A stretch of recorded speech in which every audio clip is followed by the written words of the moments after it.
Today we're going to take a look at season 2021. We're going to go through all 18 teams and I'm going to tell you where I think they're going to finish.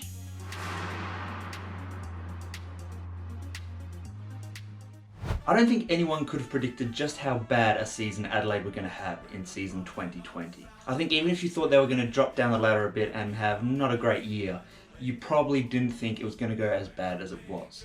I mean, there were times throughout that season where, particularly in the early part of the season, where they just did not look like they were going to win a game at all. Thankfully for them and their supporters, they managed to improve a bit over the year, and in the second half of the year, they managed to get a couple of wins before the end of the season. Now, this season, I think the Crows will be slightly improved. Another pre-season under the belt of their young players, and a bit more time learning the game plan for the new coach, I think will only help them. But overall, I do think they will probably be a bottom 4 team for another year and be in danger of winning the wooden spoon once again.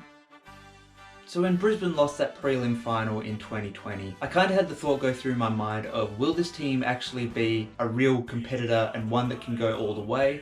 Or will they be one of those sides that just always falls short? Now, we've seen a number of sides like this over the years, one of which was the Western Bulldogs throughout the late 2000s, when teams like Geelong and St Kilda, Collingwood were, up the top of the ladder, winning premierships, playing in grand finals. And the Bulldogs were kind of always there, they were always competitive, they were always played well throughout the season, made a number of finals and a number of prelim finals, but could never quite get to the grand final and win the premiership. So my question for Brisbane in 2021 is, can they actually take that next big step, that final big step to make it to a grand final and even win the premiership? Over the off-season, they've done some recruiting, and maybe someone like a Joe Danaher will be that final piece of the puzzle that kind of makes it all fit together. But that is the big question, is can they make that next step? Now, having said all that, I still think Brisbane will be up there again this year. I think they will be competitive, I think they'll be hard to beat, particularly at the Gabba, and I think they will be definitely top 8, definitely probably top 6 as well, and most likely they'll be a top 4 side. So they'll be up there once again, they'll probably go deep into September. But can they go that one step further and make the grand final, win a premiership? We'll wait and see.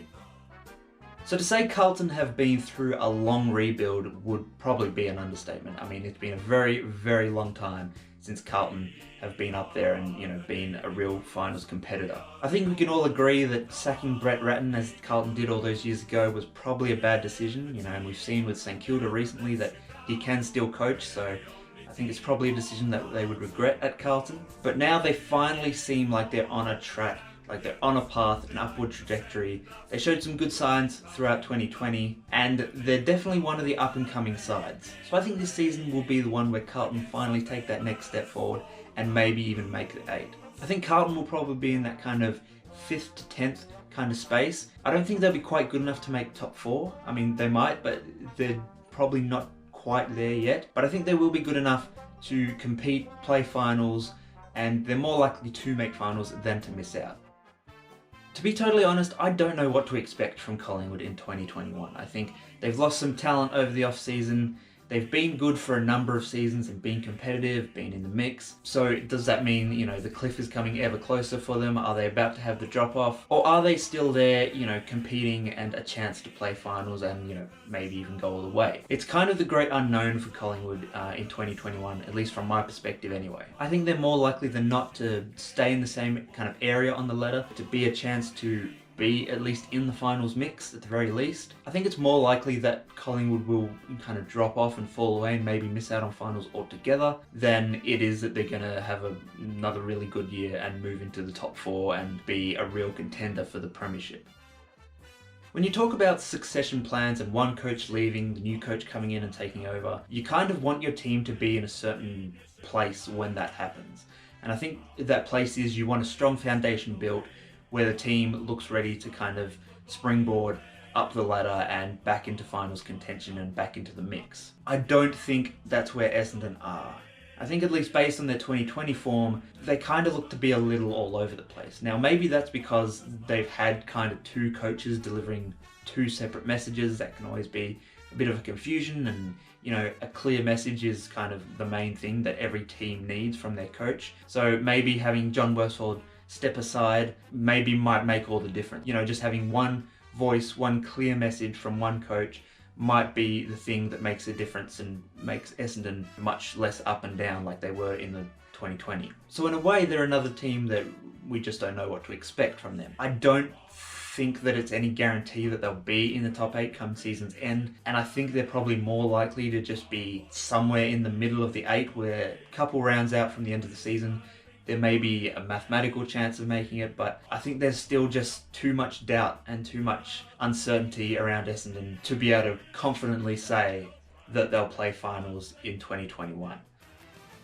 Now obviously I'm a bit biased when it comes to Fremantle. I am a Freo supporter, but I gotta say I was pretty impressed with what I saw in 2020. I think even under Ross Lyon the team's been slowly building. You can see what's taking shape. A lot of great young talent is coming in, and a lot of that talent has now kind of developed into really good senior players now. So I see Freo and Carlton really as being two teams that are in a similar kind of place in their development. They're both teams with great young talent that have shown signs, and in 2021 they should be looking to take that next step into the top 8 and back into playing finals. Now the defence at Freo is strong and was really good throughout 2020, and with guys like Alex Pearce and Joel Hamling coming back into the side, that should only make that defence stronger. The question, again, as it has been for many seasons with Freo, is where are the goals going to come from? We've got guys like Matt Taberner, we've got Rory Lobb down there, but Jesse Hogan now has gone off to the Giants, so the question is, will they have enough firepower to really get a good score on the board? So Geelong came so close in 2020, just fell short at that final hurdle, and at a certain point throughout the grand final they actually looked good to go all the way and win the premiership, caused a bit of an upset. But they didn't get there and they fell short, and kind of since then, during the off-season, they've brought in some more experienced players, Jeremy Cameron and the like. So I think the question for Geelong is, are they where they think they are? Because clearly they think they're in the last few years of this premiership window being open, they're going for it again, they think they're going to be up there again, and they've brought in more experienced talent to kind of help push them over that line. But we've seen in the past where teams think they're in that position, they get more experienced players, and it just doesn't work. They start to see their experienced players fall off a little bit, and it's a great decline for that team. Now I don't think Geelong are necessarily in that position. I think they've got a pretty good squad. I think they are closer to where they think they are than any kind of drop off. I think they'll be a top 8 side. I think they will play finals again, but I do have my doubts that they will be as good as they were in 2020, and I do have my doubts that they will even make top 4. There's a chance that they drop out of that top 4 group and finish in that 5th, 6th spot.